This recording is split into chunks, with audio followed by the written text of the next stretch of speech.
Dumbo the elephant had a friend named Timothy Q. Mouse, and Timothy Q. Mouse introduced Dumbo to the magic feather. I had a Peachy. No, he wasn't a stuffed animal, and he wasn't an imaginary friend. My favorite stuffed animal was a little dog named Poochie Pie, but that's a different deal entirely. Peachy was a lineman for the football team. He was a big husky lineman. In fact, he was the opposite, the antithesis of me. I was a scrawny little kid. I was 4'11", maybe weighed 145 pounds, and Peachy played line for the Oxford Yellow Jackets. His real name was Mike Finch, but because of a failed attempt to grow some chin whiskers, either Mike Dean or Sammy Haynes began to call him Peach Fuzz, and eventually it got shortened to Peachy. He wore number 78, and he played football for Coach Bill Burgess back in the day. I can't tell you a single stat. I don't know if he was first string or all county. All I know is that he reluctantly listened to me. And I don't mean reluctantly listen to me for advice. I mean, he just reluctantly tolerated me and listened to me. I mean, he listened to weirdness and random dumb kid stuff. I was younger than him. I was a junior high student. He was a senior high student. But because of his interest in me, he created a feeling in me where I felt cool. He called me Lonz. I had recently acquired the nickname Lonzo. It had been awarded to me by Sammy Haynes, but had been shortened and popularized by a beautiful cheerleader named Carrie Kelly. Sammy used it as an insult. I flirted with some of the girls that Sammy flirted with, and although I wasn't any competition for Sammy, he was older. He was my brother's age, and he could drive. He was just super, super cool, but he called me El Lonzo D. Ugly. It was his version of teasing me, and we were good friends, and he liked to pick on me. But Carrie just called me Lonzo. And her mom, Carol Kelly, was the most popular English teacher in the entire known universe. And one day in her English class, she upped and called me Lonzo out loud in front of other students. And Miss Kelly had called me that, and it spread, and it stuck. I officially had a nickname. Now, Peachy would go a step further and call me Lonz, or call me the Lonz. When we were in school, there was a popular sitcom called Happy Days, and there was this character on it called Arthur Fonzarelli. And Fonzarelli was sometimes called Fonzie, but more often than not, he was simply called the Fonz. And he was this super enigmatic character in a black leather jacket and a white T-shirt and mirrored sunglasses who rode a motorcycle. And he started out with, being this disreputable character, but he became basically the beloved superhero of the whole system, of the whole series. And Arthur Fonzarelli was this super cool character, and he was called the Fonz, and Peachy had piled it on by calling me the Lonz. I'd walk up to him, and he'd go, the Lonz. I'd be walking around the hallway, and he'd see me, and he'd shout out, it's the Lonz. He would listen patiently to me as I followed him around the church building before services. I'd get there early. He'd get there early. I'd find him. He would give me the Lonz introduction and ask me what was going on, and I'd begin to tell him.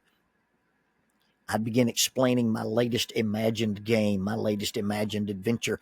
I would introduce him to the latest character I was drawing, and I'd follow him around and tell him all these things, and he'd listen to me.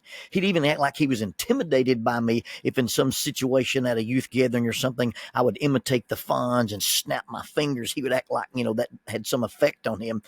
He was easily twice my size. He was a grade or two above me. He had absolutely no reason to fear me. But for whatever reason, he tolerated me, and he tolerated my early adolescent weirdness, and just simply showed me some strange positive attention.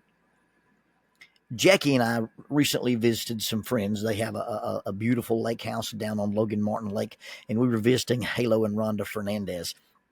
And Halo and I had gone down to the dock early in the morning fishing. Now their neighbors had a son, and this neighbor's son was on the opposite bank, and he was fishing, probably in the neighborhood of 14 years old. He was up early out by himself like all dedicated fishermen. And so we were all just kind of standing there talking back and forth about the baits we were using and what was happening. And, he was feeling like a real professional fisherman because Halo was talking to him about all things fisherman. Well, the next morning we got up, and before the sun came up, I'd walked down to the dock to fish. And now there are two boys and a younger boy. And the two older boys, they look like your typical really cool young men. They're, in their pastel summer colors with their gingerbread brown skin. And they have the look of boys who are used to living on the lake and they know what they're doing with fishing. But they're being followed around by this little guy. And it was the noise that got my attention. I was walking down to the dock to fish, and I saw these guys coming down with their fishing gear. But I heard this noise, just this kind of just a track of just constant noise. Well, that noise got my attention. I looked up, and it was either this younger brother or a young cousin visiting them, and he was following these older boys around. And as they fished, he talked. And as they walked, he talked. He talked while they fished. He talked while they walked. As they started walking back to the house, he was talking to them. And I noticed they were outpacing him. And they were purposely, intentionally walking faster and putting some distance between him and this boy. But he didn't seem to notice. And he talked the entire time. I glanced up just in time to see the older boys walking away and the younger one in tow just babbling. And I thought about Peachy. and it dawned on me. I was the annoying, blabbering 900 super zillion words a minute kid. And Peachy was this older guy from school who was in our church youth group who walked through the classrooms and through the hallway behind the baptistry and around the door that opened into the small porch onto the parking lot. And he was walking away from me, not with me, while I talked to him. He was walking, and I thought he was listening, but probably he was really just trying to get away. And he could have gotten away. He could have simply stopped walking and said, "Go away." He could have simply looked at me and said, "Shut up. No one's interested." He could have said, "Stop bothering me. The things you're talking about are stupid and you're a stupid little kid." But he never, ever did. He listened. And he acted like he understood the random stuff. And he acted like the stuff that was random was interesting to him. He acted like he got it. And tried politely to get away. He was calling me Lonz. And his nickname was Peachy. I'm not sure that's the coveted nom de guerre for a guy who played line for the Oxford Yellow Jackets under Bill Burgess. But he was very comfortable with who he was.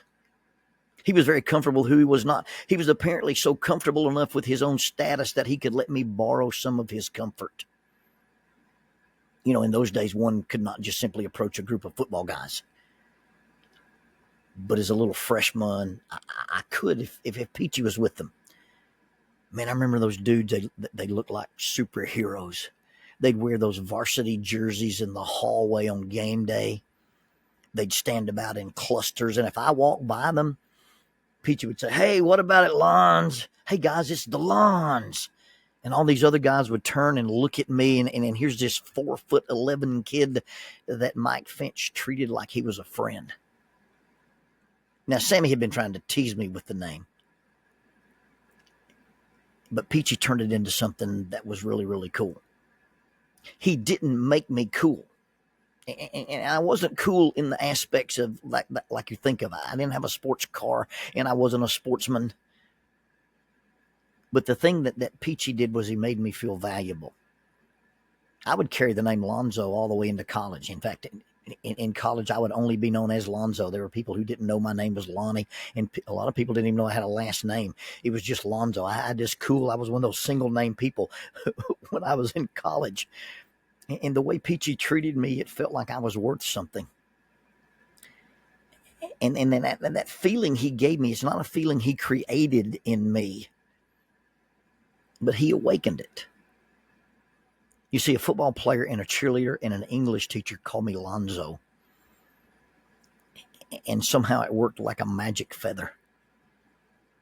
You see, Dumbo could always fly. He just didn't know it. or didn't believe it. He didn't know it, and he didn't believe it until a mouse made him imagine that he could do it, that this would work. And Peachy wasn't trying to make me feel special or create something. He was just so comfortable being Peachy that he could share some of that comfort with an annoying little kid who probably needed it and didn't even realize it.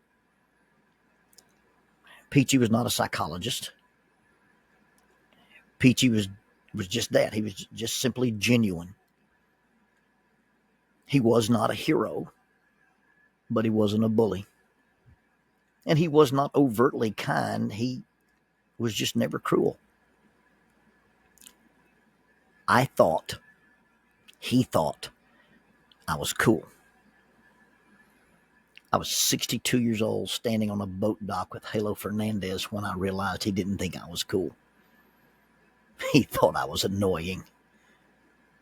I wasn't cool. I was pestering, and I was annoying. But he treated me as if he thought I was cool. And I began to feel that way. I began to believe it. And I began to act that way. Can you imagine the power that we could have in someone's life if we gave a gift like that to just one person? Oh, it'd be great if we could give it to everybody we met, but if you could just give it to one person. And I'm not talking about some type of manipulation where we sculpt someone into a false image and set them up for disappointment. I'm not suggesting that we help them create a delusional version of themselves like in The Emperor Wears New Clothes, but I'm just simply suggesting that we give a valuable gift of value to someone. We give the valuable gift of time and attention. If we take the time to stop and look into people and see what they may not be able to see or maybe even not able to imagine about themselves. And maybe it wasn't intentional. Maybe it was just Mike Finch being entertained by the strangeness of a train wreck of a kid with too much imagination and no filter on his mouth. But more likely, it was just Mike Finch being Mike Finch. And Mike Finch just being genuine and helping Lonnie Jones become Lonnie Jones. Now, it didn't help Lonnie become Lonzo. Now, probably at the time, I would have told you that Lonnie and Lonzo were two different people. One was a secret identity and one was an alter ego. No, they weren't different. They were the same dude. It's just that Lonzo sounded different when Miss Kelly said it in class, or when Carrie called me that in front of the cheerleaders, or when Peachy acted like it made a difference. And when they said Lonzo, Lonnie began to act differently. I imagined that difference in title meant I was valued or loved or liked or cool or special or needed or whatever it was that I heard when they used that word. And I wonder what's the word, what's the title, what's the name you could give someone else to make them think about themselves differently. Paul will simply call Timothy a servant of God. The servant of God, a man of God. Paul will call Timothy that dozens of times in his writings. And he'll call Timothy servant of God or man of God. And just that different picture of how you see yourself or how you're seen by other people. And maybe all this difference in me, maybe it was what Peachy hoped I'd imagined when he said it. But whether it was intentional or not, Mike Finch, Peachy, was not an imaginary friend. There was nothing about him that was imaginary. He had a legitimate kindness, and his simple patience and kindness were transformative. And then he got this little weird, odd kid to believe in himself, that which Peachy helped me to just simply imagine.